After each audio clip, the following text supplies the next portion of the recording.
Ladies and gentlemen, boys and girls, welcome back to the Bokeh Podcast. I'm your host, Nathan Holritz. Happy Monday to you. If you're with us live, it's good to have you here today. And yes, believe it or not, we actually started a few seconds early. I'm kind of proud of that. Occasionally we run into technical issues and we have to kind of overcome those. And we were on point today. So thanks to my guest in advance, and I'm going to introduce my brand new guest here in just a second. Before I do that, just a reminder, of course, for those of you that are live streaming, don't be, I was about to say don't be shy. It's a little bit ironic considering the topic today.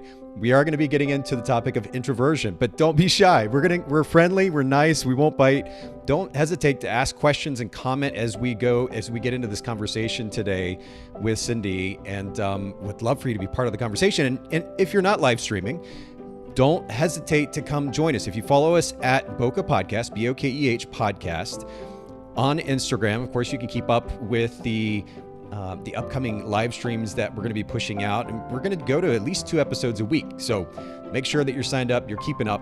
And then just last note before I introduce our guest for today, I do want to remind you all to look for opportunities to give back. I made my donation to Charity Water. You can see a little receipt. It's popped up on the screen there. I just encourage you to look for opportunities to give back. I mentioned this, I think, during our Friday episode, but Sean Lee was a guest that we had in the show some time ago, and he really pushed me to do more. And I think most of us, if we have a computer or a phone, we're in a position financially, even just to give a few dollars. And it's amazing how a little bit of money can go a long way. So let's look for those opportunities to give back.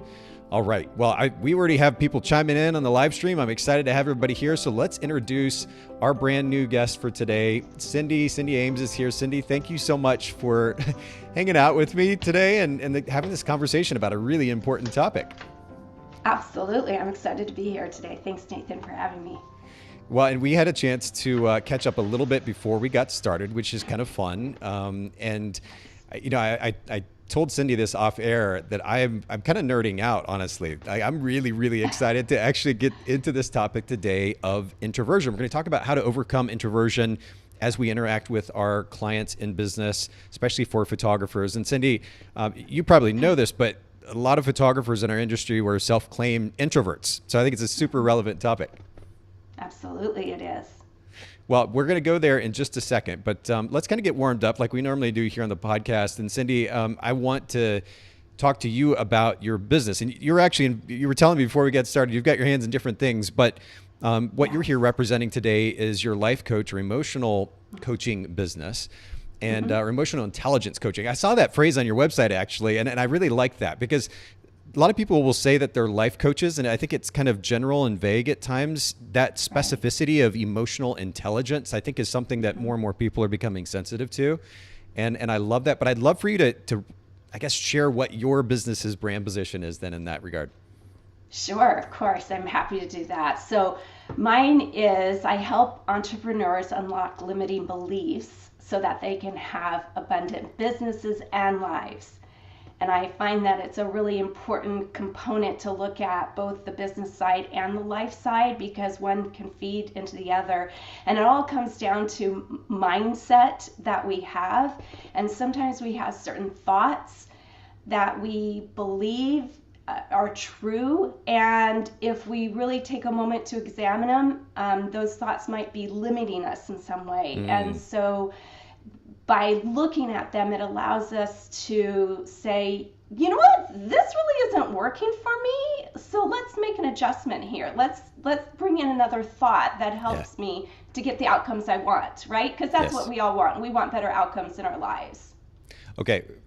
So many directions I already want to go. I know, right? I'm so excited about this. So first of all, you're talking about belief and then ultimately the ability that we have to choose those beliefs, to frame how we see something in order to improve our lives. Certainly as individuals and business owners, you talked about that. I literally have on my wrist here, and for anybody who's live streaming, you can see this, but these are the Japanese characters. So on the inside of my right wrist is the Japanese word sentaku, that's choice. And then on the inside of my left wrist is the kanji characters for the Japanese word kakushin, which is belief. And I've realized, and still kind of, I guess, learning to apply this more consistently, but I realized a number of years ago the significance of those two concepts. We have the ability to choose our belief system. And a lot of times belief system is kind of tied to a religious idea, but literally everything that we do in life is driven by a belief or set of beliefs. And once we realize that and then realize we can choose those beliefs, it's incredibly empowering, right? Oh, it is so empowering. In fact, what really changed for me was this idea, this statement that you can choose any thought you want. And if that's the case, why not choose a thought that's most helpful to you? And I use in my practice with my clients, I use a model. It's called Think, Feel, Act. And what we do is we look at a thought we have, and we have a thought about the circumstances around us. And their circumstances are anything outside of us, right? So they're factual, there's no drama attached to them. You could prove them in a court of law, so to speak. So if I were to say the temperature is 95 degrees, that's a fact. I can prove it by taking the temperature, right? Then I have a thought about the circumstance in my life, and that thought creates emotions inside of me. And those emotions drive my behaviors, which leads to my outcomes. So if I don't have an outcome I like, I need to go back to my thoughts and examine them and examine what are they telling me, how are they informing me, and what might I need to change so I can have different feelings or emotions so that I can have different results, different outcomes, right? Yeah. We get to do that. That's what's so exciting. It is so exciting. Yeah. I'm literally getting goosebumps because what you're saying is a set of concepts that not only, again, have I been realizing more and more in my life, but I've also been trying to encourage others with. And so it makes me even more excited to have you here on the show and talk a little bit about this. I have to, though, go back to your brand position because this is honestly really impressive. So for anybody who's not live streaming with us, I've got this pulled up, Cindy Ames, AMES coaching.com, Cindy's website. And this is honestly one of the more impressive brand position statements that I've seen from our guests to date. It's above the fold, which means I don't have to scroll down to find it. It's in big text, so I'm not going to miss it. It's literally the first thing I see right next to Cindy's wonderful smiling face. I help entrepreneurs unlock limiting beliefs so they can have abundant businesses and lives. And, Cindy, aside from the presentation itself, which I think is so well done, I love the practical nature of that statement. I think a lot of times photographers, when they're trying to create something that might resemble a position statement, this is the value proposition that I offer through my business. They tend to, especially in the photography industry, get kind of pretty and cute. And the actual practical nature or value proposition is missed as a result. I just love how practical that statement is because there's no confusion about what it is that you offer. Yeah, you have to be very clear and direct and let the person know what it is you can do for them, right? And it has to be succinct so that, one, you grab their attention, and two, they know exactly what it is you can do for them. And then right below that fold is where I talk about what I just shared with you and your listeners, the think, feel, act. So I talk about that too. So I reinforce how I can do that fairly quickly in my mind. Yeah. And change your thoughts to change your life as I'm scrolling further down your page. And, this is actually a really great example too of how photographers listening in, for those of you who are listening in, you hear me talk a lot about brand position and the importance of putting that brand position statement above the fold, clearly established so that nobody has to go searching for it. There's no confusion about what it is your business offers, but there's no reason that you can't then build on that concept. And Cindy does that as you scroll further down the page. Again, though, I just love the larger text, which drives most of that. A lot of photographers will put paragraphs of text in small font. And I think these days it's just so easy to get lost in that. And so I just love the way that you've done this, Cindy, and it's a good example for our listeners. I know that we've got a good number of people streaming with us already, and they're waiting for the conversation about introversion. So I'm going to keep going to the next question, next introductory question here about customer service. And again, I know that you do a variety of things, including life coaching. And I'd love for you to share what you've learned about one of the most important principles behind providing a good customer experience to your clients. Yeah, absolutely. So my other side of what I do is instructional design and facilitation. And I've been in the sales world for probably, 16, 17 years or so. And in that time of instructional design, I focused a lot on sales training. And one of the things I strongly believe in is that in order to connect with a customer, you build the relationship so you can create trust with them. And in order to build that relationship, you do discovery. And discovery is just a simple word for asking questions. Your job as a entrepreneur, as a person to connect with that customer, is to ask them questions. So it's not invasive. And what you want to know is you want to learn what their needs are. And you want to learn what their needs are so that you can provide a solution for them. That's what you're there for, is to provide that solution, right? So you can only do that by asking questions to get specific answers to what their needs are, specific understanding to those needs, and that way you can provide those specific solutions for them. And would you say that then through those the types of questions that you're asking, that you're able to encourage that trust that you were talking about as well, or how does that trust come about? Yeah, absolutely. The trust comes from the conversation, right? So when you go out on, say you're starting to date, right? You have conversations along the way. You have lots and lots of conversations before you get to the point where you're walking down the aisle, so to speak, right? That has to happen. And it's the same thing with our customers and our businesses. We have to ask those questions. And it's not always about selling right away. I want to know about that person and what their needs are and what's important to them. And I want to understand that before I start bringing my solutions in to the story. If I know what's important to them, then I bring what's specific. So if I have all of these resources at my in my arsenal, in my toolbox, I have all of these resources, but they only need this, why should I talk about all of this? Right. It's a waste of time for them, and they lose interest. So if I ask them specifically what's important to them, how can I help? What are your needs? What are you looking for? Just different questions. What's important to you? Then I get that information, and then I pull from my toolbox and I say, oh, okay, I can help with this. Yeah. Does this make sense to you? Am I hearing you right? When I do that type of thing, then I'm connecting with them. I'm building that relationship, right? Lead with curiosity.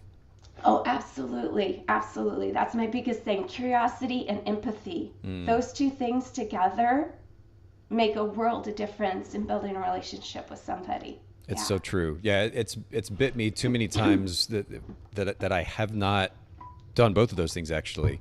Both been curious, I assume, but my ego tends to kind of push me to assume. I'm like, oh, I got this figured out. I know this person. Right. And it's very human to go into that pattern recognition mode. And actually, a lot of times I've been right. But to lead with that inhibits the ability to connect with somebody in a little bit deeper level and to develop that trust that you were talking about. Right. So starting with curiosity, having empathy for them, learning to put yourself in their shoes, it's so important. And I know we could have probably multiple episodes just on that topic, but I really appreciate your perspective. I want to keep going too and get to the next question, which is about time management. We talked briefly about family before we get started as well. So I know you've got family and you're doing a variety of things professionally. What's a big principle or idea that has driven your ability to kind of balance everything so that you stay healthy, your relationship with your family stays healthy, while you're able to also work as well? Yeah, so my thought is I have enough time to do everything I need to do today. And if it doesn't get done today, it wasn't meant to be done today. So that thought allows me the peace to be able to walk away from my desk at the end of the day. So in this room that you see, this is my office in my home. I spend a lot of time in here. Yeah. And so that thought allows me to be, okay, it's time now to go to pottery, because that's one of my new hobbies. Okay. And I love being in that space. And if I don't walk away from work, then I don't get to do that. I don't get to enjoy that practice in those people. If I don't walk away, I don't get to spend time with my grandkids. I love the position I'm in, because as I manage my own time, if I need to go pick up my grandkids from school, I can do that because I can block out my time. Of course, I use all of the different scheduling and time management principles. I have all of that, Sure, right? sure. But the thought that manages my outcomes is the thought, I have enough time to do everything I need to do today. And if I don't, it's not meant to be done today. It was meant to be done tomorrow. And I'm okay with that. The type A in me is kind of cringing a little because right. And actually I'm curious how you would respond to this. So the flip side of the conversation is, and I know for photographers and certainly for myself as well, it's easy to get into a space where maybe on a certain day we're a little bit more tired than normal. And so we're just kind of getting through the day. And if I go to a day like that with, you know what, if I didn't get it done, it wasn't meant to be, that almost sounds lazy in my mind. So what's the balance there between kind of that type A and not going too far overboard with just being like, shrugging our shoulders? Yeah. And I'm type A. So I totally get that. Okay. And it is kind of a mind-bending thing. But what we're talking about now is self-care, right? We're talking about being present in each of these areas in our lives fully.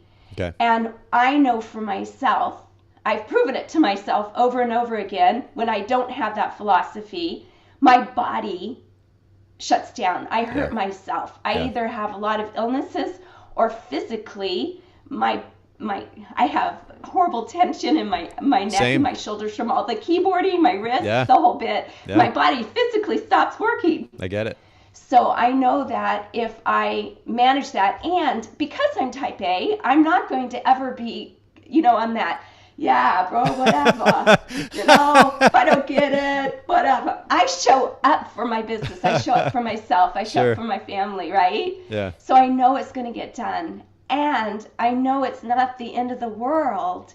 That's it. If A doesn't get done today. True. Yep. What is the difference if A gets done tomorrow morning? Yeah.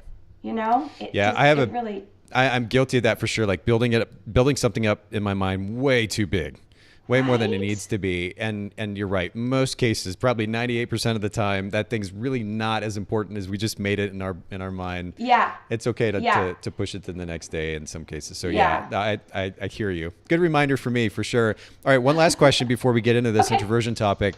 And this is, I'm actually really curious about this one from you. Self-help or business book that you would recommend to our listeners? Feel free to throw out a couple even if you'd like. If you're feeling really generous. Yes, I do. I have two, and I have one right here. So it's Brené Brown's Dare to Lead. It is one of my favorite of the leadership books that I've read recently. Clear is kind.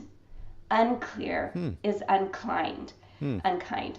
So it's when we set expectations, to be clear with the people around us on what our expectations are. So as a business owner, I find that to be really important, that when I'm talking with my clients, to be very clear on what they can expect from me and what I expect from them.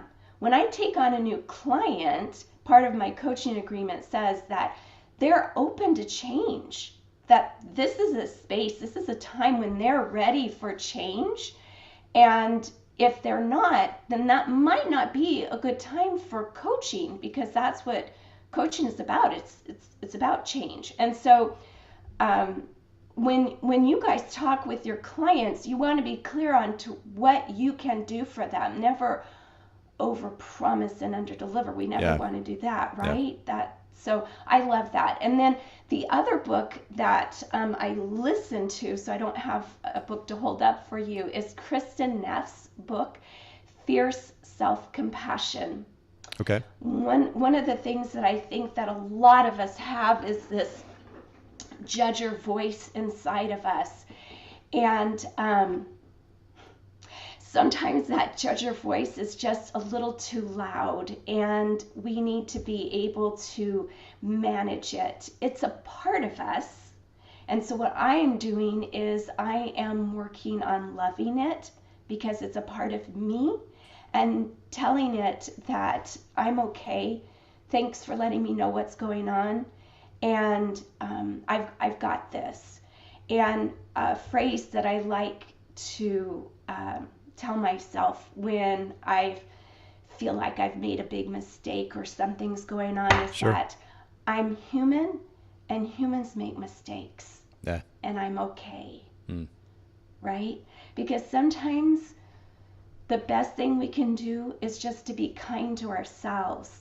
Because when we're kind to ourselves, we open up so many more possibilities than when we're shut down and we're looking at it with a judging lens or a negative lens.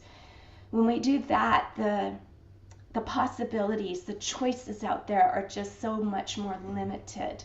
We treat others better too. When we're comfortable with ourselves, and as a result, happy and kind with and to ourselves, it makes all the difference in the world in how we treat others. And I think that's been another good reminder for me as of late as well. Something that I needed to, because I'm super hard on myself for sure, and it's benefited me in so many different ways. I'm a different human being than I was a year ago, and in a better way because of that. But at the same time, because I push myself so hard, I also tend to kind of take out some of the frustration sometimes on others. And that's where I realize, okay, to your point, take a step back a second, and I need to soften the voice to myself. And that will then, of course, translate in the way that I treat others. That's a really important reminder.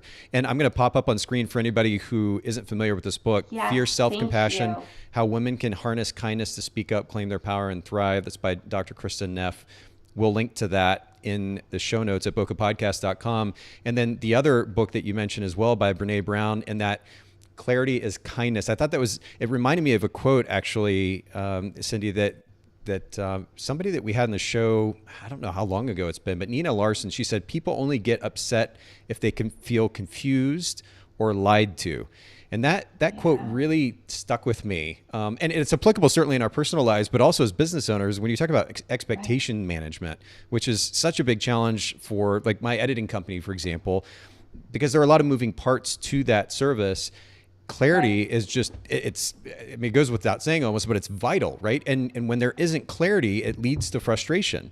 And so we're on an ongoing basis, always trying to refine how we communicate, how we manage expectations, because that's so important. So that's also a really great reminder. I appreciate that. Yeah, absolutely.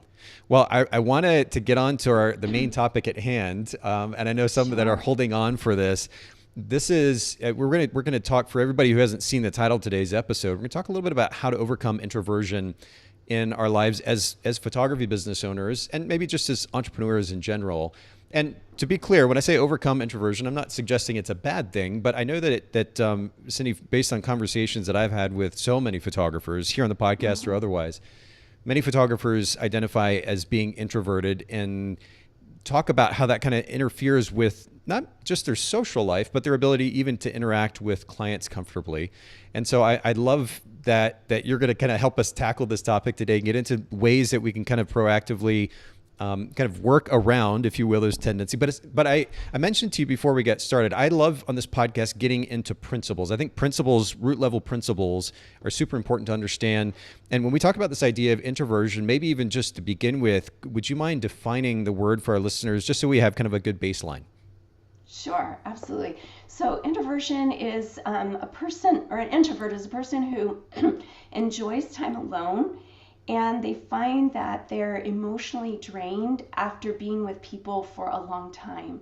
And that's just a really simple definition of what an introvert is. Okay. And would you say that kind of introversion, or the behavioral patterns that we call introversion, is that learned? Is it innate? Is it kind of a combination of both? What are your thoughts on that? Yeah, so it's innate. So you're hardwired that way. And when you're very young, your environment can help solidify that a little bit more. So some people are just extroverts and some people are just introverts. And neither is one better than the other, right? They just are. Yeah, you have a person has blue eyes, a person has brown eyes. Mm-hmm. Neither one is better or worse than the other. They just are, right? Sure.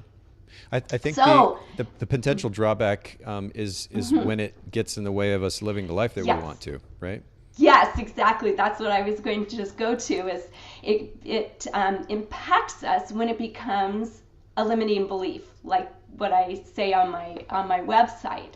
So when we allow the thought, I'm an introvert, and what does that mean to you, right? So does that mean something negative? Is that something holding you back?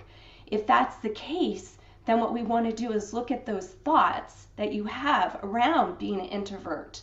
And by looking at those thoughts, we can look at what your outcomes are, and we can look at changing those thoughts. Remember, our thoughts, if we think our thought long enough, they become a truth for us. They become a belief for us. Yep. And in our neural pathways, they just get, I tell my clients, this is Cindy psychology. Okay. So we have neural pathways, right? And we believe something long enough, it becomes hardwired in our brain, and they're like ruts. And so that thought, shoo, is just really easy to get in, because we're like, oh yes, this is a truth. This is what I believe. So what we want to do is we want to get up and out of that rut into another belief that is more helpful for us. Yeah. You can believe you're an introvert, and it can be helpful. Think about the clients who love having and working with an introvert. I mean, that can be really terrific. Some people really want somebody who's a little bit more quiet, who brings a calming vibe to an already chaotic or high stress activity, like Sure. a wedding. Yep. Dude, do I want somebody who's like, wah, all crazy, trying to capture my attention? That could be a yay for somebody, and other people might want, wow, I want somebody with a Zen vibe, because I'm like wigging out of my mind right now, and I just want the Zen vibe to be able to just flow and get into this groove of this wedding, or I did. So my daughter is a photographer. I mentioned her earlier, Madison Thompson Photography, right? She did my brand photos, my brand shoot. Brilliant. Shout out, Madison. I was so nervous. I'm not used to being the subject of photos. And I'm usually, with a friend or a family member, my grandkids, and it's me, and I'm doing the posing, all of that jazz for the brand photo. Of course. And Madison's just really calm. She's, as I told you earlier, she's an introvert. She's just really calm, and she says, hey, this works. You got it. That looks good. She's giving me the good, words and everything. And I didn't need to be hyped up because I had enough nervousness. I just wanted to be comfortable in what I felt was an awkward look at me type setting. I'm not used to that. Yeah, it's funny. And actually, I'm glad you bring it up. A lot of photographers do kind of lead that conversation about introversion as though it's a negative thing. And you're right. A lot of times, in fact, I think, unfortunately, in many cases, photographers have gotten so obsessed with themselves as the photographer at these various events that they become way too much the kind of center of attention, and more so than needs to. I mean, this is about that client who we're photographing. Right. So the idea that we can actually bring a more calming effect, to your point, Cindy, to that environment, I think is a really positive thing. But why do you think, though, that because it's interesting, I think early in the conversation, it seems to pop up when I'm talking to a photographer, I'm an introvert. Is there a reason that one would lead with that? Is that kind of a protective mechanism, or what is that about? Yeah, absolutely. So they say that because that's the lens through which they view the world. And in their minds, that helps them describe themselves to somebody else. So if I say, Nathan, I'm an extrovert, then you have certain expectations or certain understanding of what I am or how I might show up. And that's the same thing for somebody who says I'm an introvert. So if somebody says to me they're an introvert, then I'm going to assume that they're likely to be a little bit more quiet and maybe not as boisterous. They might be more of an internal processor. I'm not sure. I'd wait to see if that happens or not. And then I would know that they would need some time alone, right? So it's just a matter of setting expectations. I think it's also it helps that person to share who they are. It's a descriptor, right? Yeah, it's a way to, and sometimes I think it can be also an excuse, right? Oh, I'm an introvert, so you know what, just let me be, or this is my excuse for how I'm showing up. Yeah. And I'm like, okay, you can be an introvert, and how would you want to show up, right? What would you want to be? I'm just thinking of, how is that holding you back? Is it holding you back? If it's not, no problem. But if it is holding you back in some way, let's talk about that. But I think part of it, though, too, is, and you're right, there is in fact, I like the way that you frame that. It is a way for somebody to very quickly share a little bit about themselves. The flip side of that conversation, and this is the part that kind of drives me crazy about, it's I guess, our culture's obsession with personality types and enneagrams and even saying introverted, extroverted, is that we're very quick as individuals, as human beings, to buy into a label. Because if for no other reason than it does give us some sort of sense of safety, stability, because we're able to identify as this particular thing. And they're like, you almost like take an internal sigh of relief, right? Which is like, oh, okay, I'm an introvert. That's why I feel this way. But then it's used, as you were pointing out, kind of as a scapegoat a lot of times. They lead with the label on this thing. And where I feel like that's limiting is that we so buy into the label, the Enneagram number, the personality type, the introvert, the extrovert, that we ultimately then limit ourselves because there's this kind of almost subconscious assumption that that's who we are and I can't go beyond that. And that's where I think the limitation is. Yeah, absolutely. That's the limiting belief. So the question is, do you want that limiting belief? Is that working for you? Or is that not working for you? And if it's not working for you, then that's when you get to question your assumption. And what coaching does is it helps you question your assumptions. We think things, and they're so much a matter of fact for us, we don't question them. That's the thing. We don't question them. We don't hear ourselves. Like if I said to you, I need to get this project done. Okay, the word need, that's something I want to be aware of, because I want to reframe that. Think about the word. But people would say that's OCD, Cindy. That like you're way overthinking that. You're overanalyzing it. I think the way that you do, but I'm also playing devil's advocate here because I know a lot of people don't realize the significance that a word holds. They just kind of rattle off a word or a phrase without really thinking about it. Don't realize that it actually carries weight for their subconscious. Yes, it does, right? So if you look at the word need, that seems like it's so desperate, it's so limited. But if I say, I want to do this, look at that. I want to do that. It opens up possibilities. You took ownership. So just by changing from need to want, we've shifted our perspective, which allows us to have greater outcomes. It allows us to have choice, abundance within that conversation. Another word is the word I should. I should do this. Well, what I say is, if you're using the word should, you're shoulding all over yourself. There you go. Right? Yeah. Right? It doesn't serve you to say, I should do this. It's a choice. When you open yourself up to choices, you can take better action. And so with the introversion, if you are limiting yourself, saying, I'm an introvert, and that doesn't allow me to show up in a way that I want to show up, then we have to look at how it's limiting you and what you might want to achieve instead.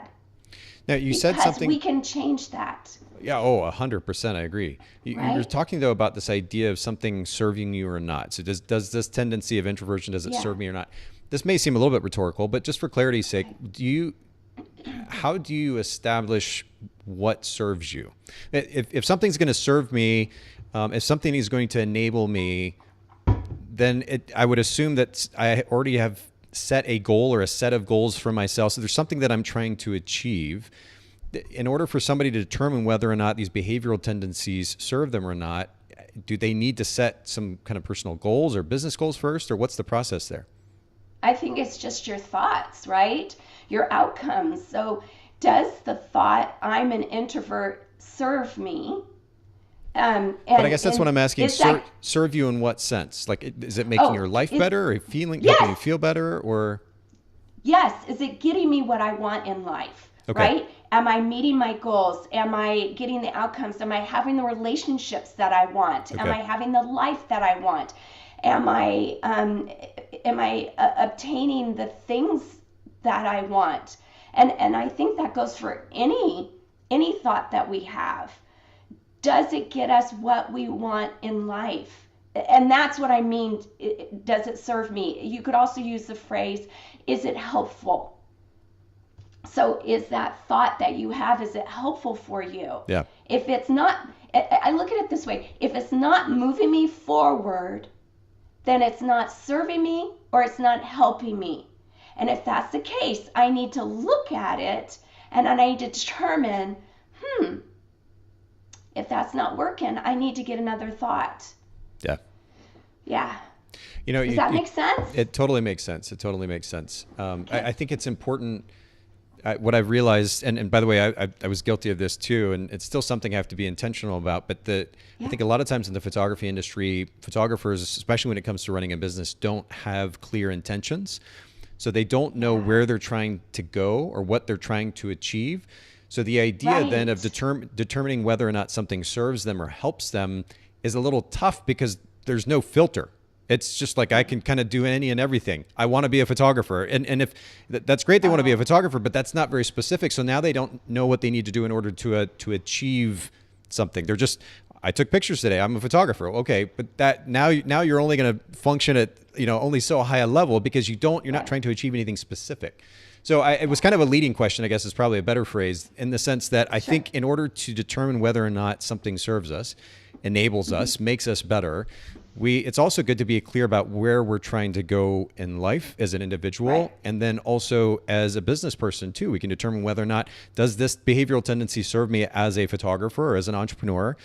And if it doesn't, we know that it doesn't because we know what we're trying to achieve.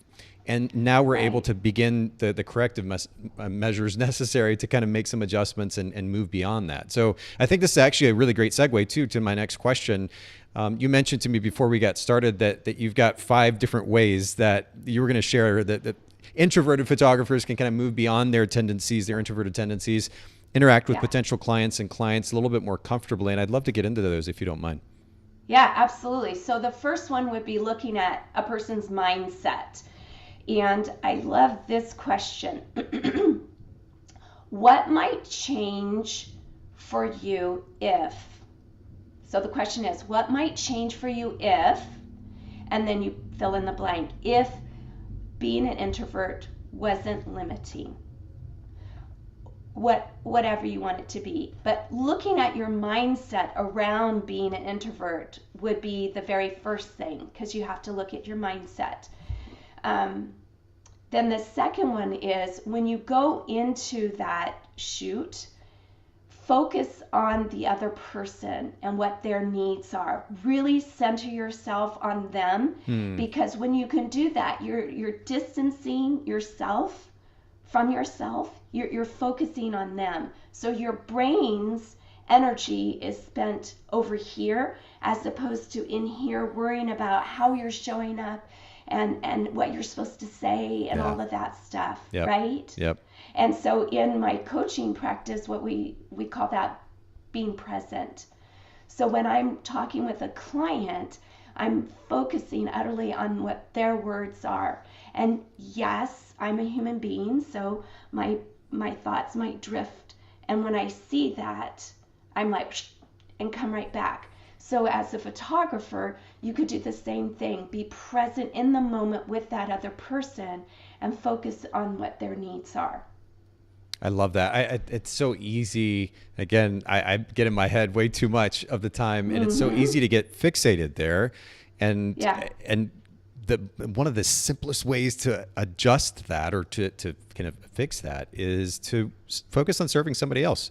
Like we make so much of our life about us, and it's exhausting to us, ironically, when really a lot of times we could just kind of turn and face outward and look at that other person in front of us and figure out how we can make their lives a little bit better. And certainly this holds true in the case of a shoot even. It'd be easy to get stuck in our head.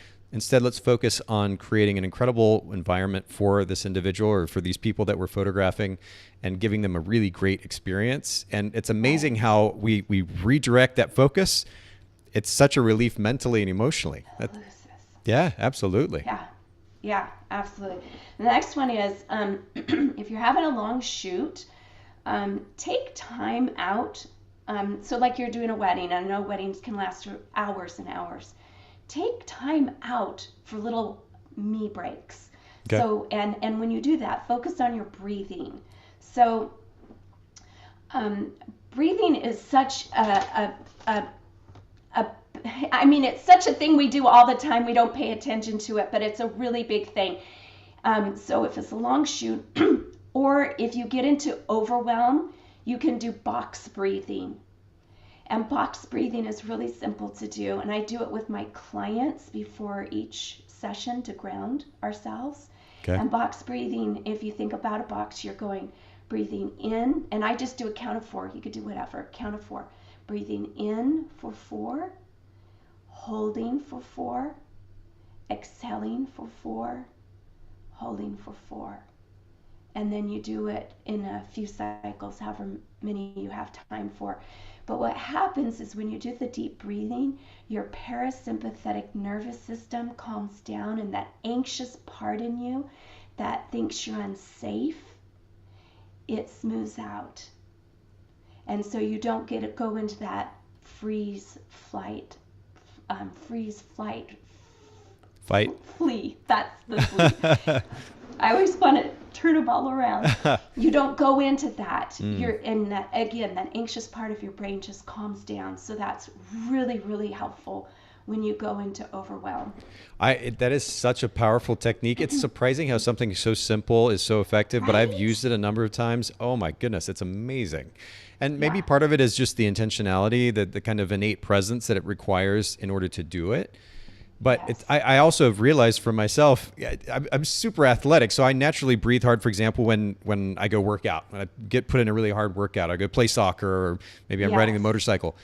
But otherwise, I tend to breathe kind of, I think, in a very shallow manner a lot of times. Yeah, way up here. And it's so problematic on multiple levels, mentally and for our overall health. So just taking the time every once in a while and doing that box breathing, or even at nighttime, if you're having a hard time going to sleep, that box breathing, it's incredible. So I highly recommend to everybody. Yes, absolutely. Then the next one would be make sure you take time to schedule time to reboot after your shoot. So if you have a shoot, always make sure you build in however much time you need just to redo. And just to be quiet, and whatever that means to you. Is it just time in your car on the drive home? Is it going into your home and saying hi to your family, and then and tell them ahead of time, prep them, set expectations that you just need quiet time after a shoot, and you just come into your quiet space and just have some time. I call myself an extrovert with introvert tendencies, because I think there's more of a spectrum than a rigidity in this. And so when I have spent a full day in facilitating a training, I'm on stage the entire time. My brain is going, 5 million miles an hour, and I'm meeting the needs of this group, and I am exhausted by the end of the day, and I go back to my hotel room and I am quiet, and the only person I talk to is my husband, and I talk to him for just a short amount of time, and then I read a book. That's my recharging, right? And I just have that quiet time because I'm expended. And so whatever it is that you need to do, make sure you take care of yourself and schedule that quiet time. That's really good. I know that you've got one more point here to share, One but more. That's it. I want to ask you a question here before you share that last Yes. one, and maybe tell a little bit of a story too, because let's see, I'm trying to think back, maybe 12 years ago, 15 years ago. I've been in the industry now for about 20 years, and Yeah. I was going to these photography parties at the various conferences, and there would be Sure. relatively large groups of people, and actually didn't even have to be that large, maybe even like 20, 30, 40 people, maybe some loud music playing in the background. And I would go into these parties and I, within, I don't know, 20, 30 minutes felt tired or even exhausted. And that is, as you were describing, kind of the almost the de facto representation of an introverted tendency, right? Yes. But I don't remember exactly what the motivation was. Maybe I was reading a book or something, but I began to take a little time to explore why I was feeling exhausted. And I think, and I want to, I guess, use the story not only as a way just to kind of get your take on this, but also to encourage everybody to not just so quickly assume that just because you have a certain tendency, does it mean that you have to maintain that?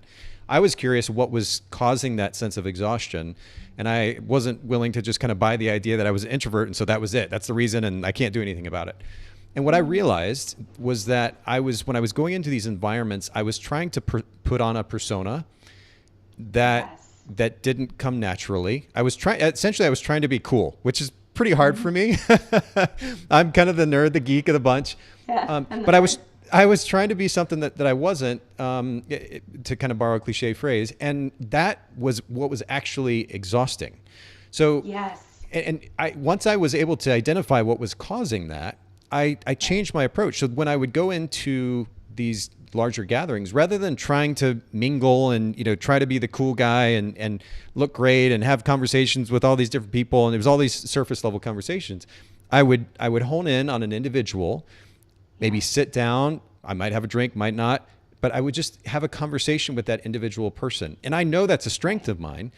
And I was able to get super comfortable in that. It was amazing how even the noise of the music around me, which was blaring, I've never understood loud music in public gatherings because I'm like, you can't have a conversation. Right. But it became less of an annoyance to me because I was suddenly I was focused here doing the thing that I was comfortable with. And that's where I was able to kind of find relief from that so-called exhaustion. And I know this is just one story and it's just my story, but I tell that because I think it's worth, and I want your professional take on this, but I think it's worth our listeners taking the time, not just, again, to kind of wrap that cloak of introversion around them and claim that as theirs and stop the conversation there, but maybe to take a little bit of time to look at why they feel so exhausted. It's good to take a break afterwards, for sure. I'll do the same thing, especially after speaking or even after I get done with the podcast a lot of times, because mentally I'm so just honed in. Yes. I do take a break for a little bit. Yeah. But just exploring what's leading to that exhaustion, I think, is a really good exercise, don't you? What are your thoughts on that? Oh, absolutely. I think it's always a good idea to look at self and to examine what's going on. And I love that you were able to identify that you weren't showing up as your authentic self, and how much effort it was to have this other persona. And when we're able to show up as our authentic self, how much more relaxing it is. And I also love that you were able to identify a way to manage yourself in that by focusing on one person and having that conversation, you were able to, the noise, the crowd, it diminished because you were focusing right here. For me, one of the things that I do when I go into that situation is I love to go with a friend or acquaintance, because what I'm really good at is introducing people. So I am not as comfortable going up and just introducing myself. I will do it, but it's so much more easier for me where I'll say, oh, hi, I'm Cindy, and I want to meet you. I want you to meet so-and-so, and she's blah, blah, blah, blah, blah, blah, blah, and talk about my friend, right? That's a technique that I use when I'm in crowded situations and outside of maybe my comfort zone. So I think it's really important that, one, we do self-examination to understand how we're showing up, and if there is that tiredness or any side effect, we look and we ask ourselves, so what went on? What was causing that? Yeah. And then from there, look at how might I help myself, right?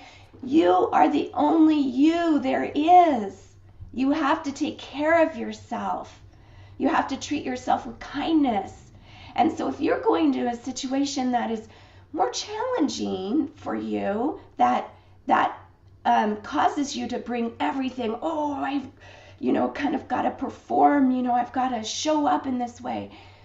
Why not be as kind to yourself as you possibly can before, during, and after that particular situation, so that you can really honor yourself and show up with integrity. Yeah, no, I mean, authenticity. I think it's important to take care of ourselves. I guess just where I'm maybe playing a little bit of hardball is I want to encourage our listeners to go beyond the label, because it's possible. Yes. And when the exhaustion story for me, obviously the reason for my exhaustion, again, I could have very easily just called it introversion and gone on with my life, but I would have limited myself significantly. But I think that, whether somebody is insecure with themselves, they're dealing with some kind of emotional baggage, they just engage with somebody that reminded them of their dad, and so now they're freaking out because they had a bad experience growing up. And I mean, there's so much psychological baggage that we carry. Yes. And it might be easy to say, I'm an introvert, and stop there. Or we can say, you know what? Yeah, I'm tired at the end of the day. I'm going to take care of myself and to get some rest. But I'm also now going to start to take some time, whether it's going to a therapist or just doing some kind of inward searching, if you will, to figure out what it is that's leading to that exhaustion. Because it's not like introversion is a disease that we can't control, right? You pointed out earlier, Cindy, that this is a kind of a behavioral tendency that comes from childhood experiences and psychological development. And so the question is, how did we get here? And my story, again, was just one simple example. I wasn't trying to pat myself on the back. I just want to share it as an example. But there's so much different psychological baggage that we all carry, and taking the time to actually go back and explore where that's coming from will enable us to step beyond it more effectively. Yes, absolutely. And I think really that's the only way we're going to be able to do that, is that self-reflection and that introspection to ask ourselves, hey, what's going on? What's causing this? It comes down to, are you getting the outcomes you want in life? Yeah. If you're if your job is to go to these marketing events or conferences, because that's a part of obtaining business, how do you want to show up? Do you want to struggle with that, the rest of your career? Or do you want to have concrete practices or behaviors that you can implement that will help you be successful in it? Right. How horrible would it be that you go back and feel like a failure every time you go back into your hotel room after attending a conference? Oh, I didn't do this, I didn't do that. Why? That's a waste. Let's stop that. For sure. Yeah, we had a number of comments here too on what YouTube. Andres was saying, introversion is on a sliding scale. The extremes of extrovert and introvert are rare. And yeah, absolutely. It's a great point, Andres. And Cindy was kind of echoing that earlier. Ellen said, on Facebook, I found that doing the things that make me uncomfortable are most valuable. Putting myself out there gives me the best sense of accomplishment, especially because it doesn't come naturally. And yeah, again, first of all, Ellen, props to you for kind of stepping beyond the comfort zone. Just making that an exercise is extremely enabling, and probably a whole conversation for another day. But then also, again, exploring why that's uncomfortable, I think, is super healthy, because it enables you to more effectively step beyond that kind of so-called uncomfort zone. Dawn on Facebook says, I find that when you shoot, photographing clients, of course, you're dealing with a lot of different energies from others, and sometimes that energy can be draining.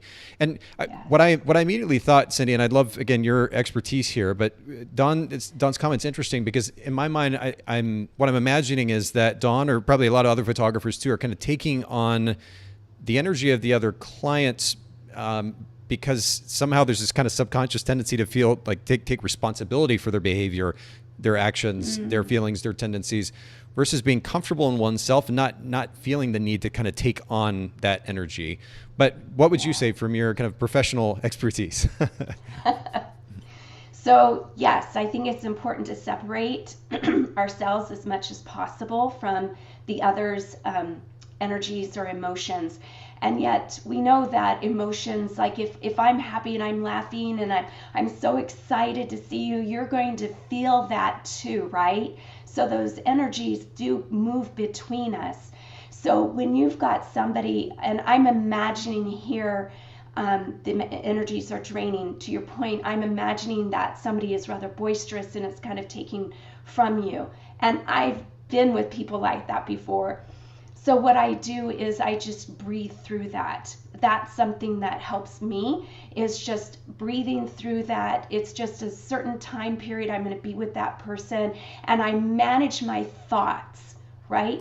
That person is really excited. I'm glad for them. How wonderful for them that they're showing up this way, right? I get out of my head and I look at and even with curiosity, oh, I wonder why they're acting that way. Yep. I wonder why they're so excited. Yeah. Or with empathy, how wonderful for them.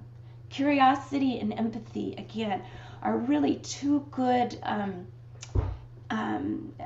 values to look through. They're great lenses to use to separate yourself in those spaces when you're a little overwhelmed.